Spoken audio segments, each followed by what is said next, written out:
Jadi kalau kita pakai PAC, apa yang dulu yang kita lakukan, yang kita lihat? PAC, ingat PAC apa? Postural. Aktif dan vertical level. Nah, anak CP biasanya alignmentnya bagus atau enggak? Enggak. Oke, nggak usah dipraktekkan dulu. Kemudian alignmentnya terganggu itu disebabkan oleh postural tone-nya terganggu. Postural tone terganggu karena vertical itu level pemahaman. Ada problem di susunan saraf pusat. Dan diingat, susunan saraf pusat pada anak CP kan terjadi pada anak di bawah 5 tahun atau di bawah 2 tahun. Di bawah 2 tahun udah matur atau belum? Belum. Sehingga kalau otak belum matur, kemudian terkena permasalahan, ya, cedera pada kepala, maka proses maturasi akan terhambat, terganggu. Salah satunya adalah dari Pak Yuli untuk mengecek maturasi otak adalah dilihat dari refleks primitif.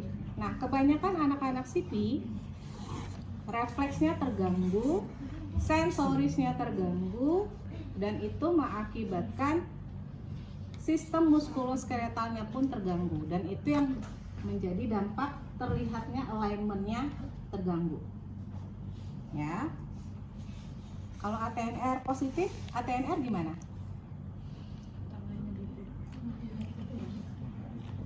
Kalau tangannya, kalau kepalanya ditolekan, punten, izin pegang.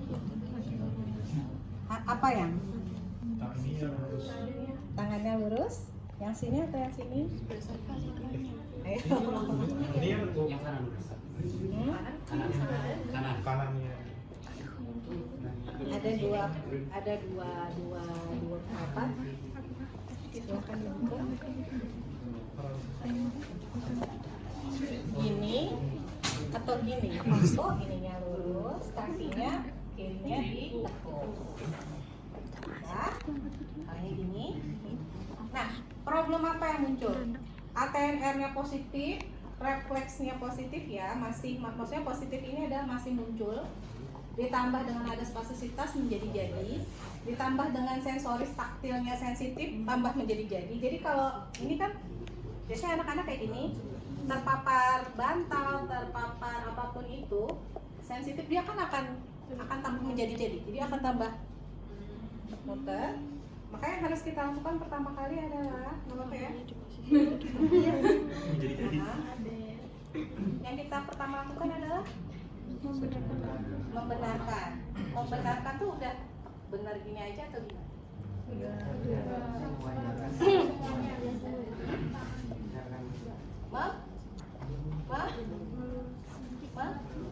Fiksasi, ini kan udah dibenerin. Nah, udah dibenerin. Apa gini aja? Oke, harusnya gimana?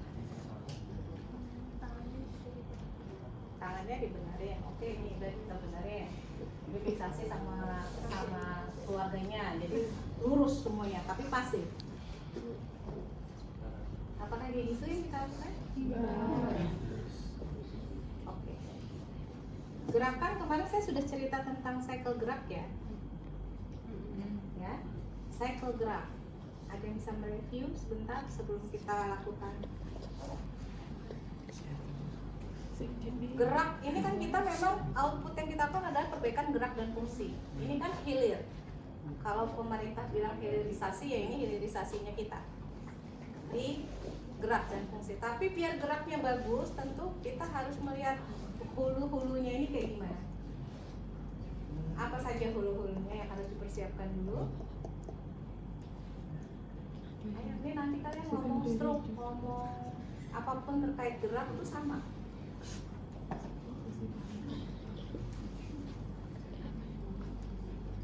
Maaf ya, saya nggak proper pakai kalimat.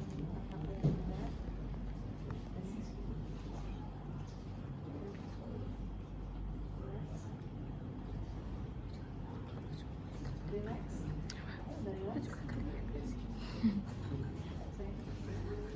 Kayaknya kok dibanding enggak kok enggak sih dia. Enggak rasa aku deh. Atau dia tuh lagi Apa tahan. tadi? Tadi kan udah dibilang, oh TNR-nya masih over sensitif, sensorisnya sensitif, itu mengakibatkan muscle-nya jadi kontraksi. Kontraksi itu kan memunculkan gerakan, ya. Berarti yang harus kita persiapkan dulu di awal apa? Kemarin yang ikut pelayanan siapa yang kelas A? Kayak sentuh kayak gini, punten ya. Cek tonus. Pegang ya. Sentuh-sentuh gini. Ini, lihat ya. Ya kan? Dengan saya gini kan, sama nggak efeknya? Sensoris Kenapa yang kita diterima? enggak? Beda. Kalau gini yang kena apa? Kulit itu apa? Taktil. Ya. Jadi kalau satu yang harus kita perbaiki adalah pintu sensorisnya. Kan cycle gerak tuh yang awal adalah sensoris. Sensoris ini adalah pintu. Kalau sensorisnya anak spastis itu sensorisnya pasti jelek, pasti sensitif sekali. Sehingga tadi kalau misalkan seperti ini, satu kita rilis. Terkadang kita lihat kalau anaknya itu sensitif, kita rilisnya terlalu pelan, dia akan tambah. Jadi tadi yang sensitif. Jadi kan kalau dipegang-pegang ini kan pasti ada refleks, ada gerakan yang ini ya. Boleh ke atas, boleh turun. Ini gerakannya sama. Jadi bukan akan beda. Kalau ini kita tap ini akan meningkatkan atau menurunkan? Meningkatkan. Apa yang terjadi di otot? Refleks, stretch-nya akan muncul. Ya. Boleh dielus-elus kalau dia terlalu sensitif. Boleh dikasih handuk. Pernah saya melihat saya nge-treatment pakai handuk itu biasanya anak-anak yang sensitif. Boleh dikasih handuk. Masih sensitif, kompres anget. Kan kalau di kulit itu ada apa? Termoreseptor, reseptor, satunya apa? Mekanoreseptor. Nah, jadi semua tuh kita pakai tadi mekano sudah kita coba, masih sensitif. Terus apa tadi satunya? Nociceptor. Mekano tadi kita lakukan masih sensitif, coba pakai thermal, ya, kompres hangat, jangan kompres dingin karena kompres dingin akan meningkatkan. Ya sudah, sinnya sudah stabil, kita cek sudah tonusnya tidak terlalu mengganggu, baru kita cek kalau ATNR-nya seperti ini, kira-kira yang problem adalah otot SCM, terus apa lagi? Upper trapezius, kalau ini, ya. Berarti otot besarnya apa? Trapezius, upper trapezius dan SCM. SCM, oligoinsersionya di mana? Insersio, ada 3. Di clavicula, di sternum, di sama di clavicula tapi ujungnya berbeda ya. Terus kalau yang lateral, kalau yang origo ada di gimana sih? Processus mastoideus. Nah, berarti kita udah tahu di sana. Kita bisa masuk GTO dari origo, origo atau di insersio. Hanya saja kalau gerakan kontraksi yang akan banyak arah otot itu kan akan mendekati origo. Jadi akan dari penelitiannya kalau kita melakukan GTO release itu akan bagus di arah origo. Ya. Origonya di ini processus mastoideus berarti kita ya tergantung ya, kalau luas banget, kalau anak kan paling kita kayak gini aja udah dapat. Ya. Kalau untuk menurunkan arahnya adalah gimana? Gini atau gini? Gini. 1 atau 2? Nah, menariknya kalau spastis, apakah anak SIP itu semua ototnya spastis? Ada yang spastis, ada yang kekuatannya tidak. Kekuatannya level berapa? Pokoknya dia enggak, ada yang low. Ya. tentu berarti kalau kita handling dua-duanya apa? Kita ginikan dua-duanya.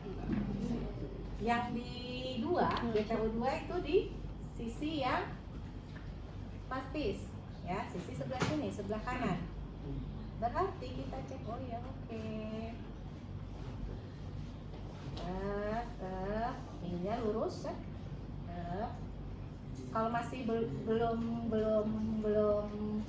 kan ini kalau masih belum bisa berbarengan satu-satu nggak apa-apa ya, karena kita sudah sering kan, jadi tep sambil posisikan, tep posisikan, tep posisikan, terus sampai, apakah hanya sampai midline? Tidak, harus sampai ke sini. Nah, biasanya anak-anak kalau kita tarik ke sini, dia akan berubah. ATNR-nya berubah. Ya. Tapi tidak sekuat yang sebelumnya. Bisa dipahami maksud saya ya? Sudah sampai sini, terus kita arahkan. Tonus kepala turun, anggap ya, sudah turun. Nah, turun. Kalau anak visual bagus, manfaatkan visualnya. Tadi kan kita mau membawa ke cortical level. Ya. Cortical level itu pemahaman. Pemahaman itu didapatkan dari sensoris yang bagus, yang bisa menangkap stimulasi yang kita berikan. Nah, ini udah rilis secara body structure-nya udah rilis. Naik ke body function. Kita kasih stimulasi mama ceritanya. Karena boleh pakai apapun ceritanya gitu ya. Kita kasih stimulasi adik. Salah satu, jadi kita kalau fisiopedi itu nggak bisa sendiri. Biasanya mamanya diajak atau meninya atau caregivernya diajak. Ya. Ini kita lakukan terus. Ada yang memancing stimulasi, entah pakai HP, entah pakai main. Ya, coba mama. HP. Parah banget anak kecil udah dikasih HP. Ya. Ya. Nah, kemudian saat memberikan stimulasi, pastikan visualnya nangkepnya di mana. Ya. Dan kebanyakan anak-anak CP itu low vision. Kalau low vision kita kasih jauh, bisa nangkep nggak kira-kira? Enggak. Jadi nggak guna. Berarti harus didekatkan. Jadi cek dulu matanya seberapa jauh bisa menangkap. Oh. Ayo, Udah dulu. Jadi sambil di stimulasi ya, sampai dia mengikuti, bukan hanya matanya saja tapi sampai gerakan Kepala. headnya.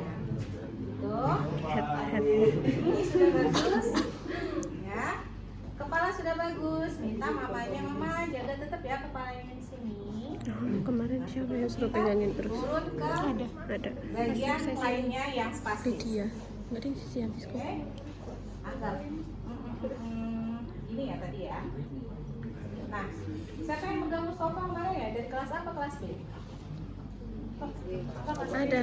Kelas B ya? Kelas A. Oh, kelas A berarti nggak ada satu orang pun nggak ada. Ada. Ini megang Mustafa.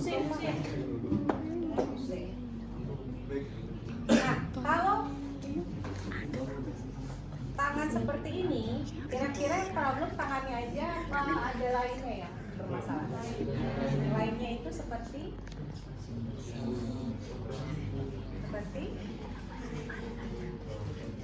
ayo, kinesiologi atau biomekanik udah belajar kan ya? Kalau kayak gini terus, kalau gerakan kayak gini, skapula ada? Skapula, fibula, ya. Nah biasanya kalau kayak gini terus, nah Mustafa kemarin skapulanya terkunci, ya. Skapulanya terkunci sehingga dia, karena dia seperti ini terus, saat diluruskan Gak bisa. diluruskan bisa, tapi dia akan terganggu balik lagi dan kelihatan tidak nyaman. Mamanya akan ngeluh, mamanya kemarin ngeluh bahwa beberapa hari ini spastisnya naik, tangannya seperti ini.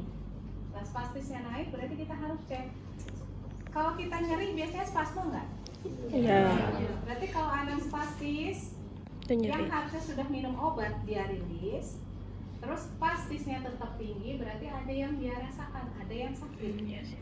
Disakit di daerah mana? Kita cek, kemarin saya cek, ternyata saat gerakan-gerakan itu skapulanya tidak bergerak. Skapula harusnya ini ya, dia terkunci. Berarti saat kita mainin sini jangan lupa mainin juga skapulanya. Ya, ini nanti munculnya terapi latihan. Mobilisasi skapula. Sudah dapat ya? Sudah. Oke. Nah, anggap gini nih udah kita lurusin. Berarti yang spasme yang mana? Otot-otot yang sering kayak gini? Bicep, brachio. Ya, berarti kita cek brachio radialis biasanya bermasalah. Oh, di sini kita cek. Jadi misalkan gini, kalau kita kasih gini aja, dia langsung balik, berarti harus kita kurangi.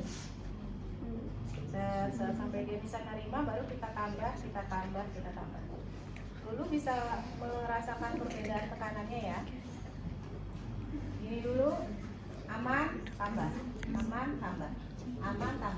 Sudah dapat lurus, baru kita mobilisasi, lurus. Kalau masih dikit-dikit dia balik lagi, cek skapula. Berarti tidak hanya di sini saja, kita mobilisasi, miring dulu, ke sana. Kita cek skapula. Ya. Mobilisasi ini kita langsung pegang clavicula, langsung pegang skapula. Kita buat. Sorry. Masih ingat mobilisasi skapula? Biasanya kalau sudah digerakkan, skapula digerakkan, maka dia akan rilis. Ya. Gambaran besar seperti itu. Kaki juga nanti mengikuti. Sekarang sampai sini silakan praktekkan dulu. Untuk